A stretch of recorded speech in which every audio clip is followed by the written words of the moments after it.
Market outlook, huh?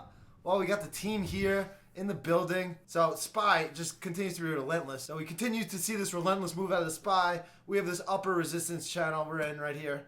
You know, it's getting more difficult every day to put on new risk, but swings continue to work amazingly in this environment. And we saw today, like the intraday movement.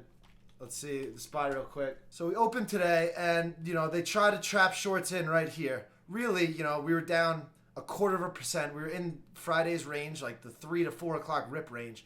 So they're going to, you know, push these lows, trap some shorts in, and then continue with the solid price action. You know, and then we see we've had an unbelievable, insane amount of green days in a row. Crazy run, but, you know, it doesn't look like it's slowing up just yet. You know, I am definitely trying not to put too much new risk on, but, you know, the action has been great. So what's there really to say except ride the trend? That's really it. What are you thinking over here? So just like the SPY, we saw with the consumer discretionaries, broke out above 300. It's grinding high just along with the market. So we just have a stop below those prior breakout levels and just ride it as high as they go. Exactly. You don't want to take yourself out of the move just yet. That's the main thing.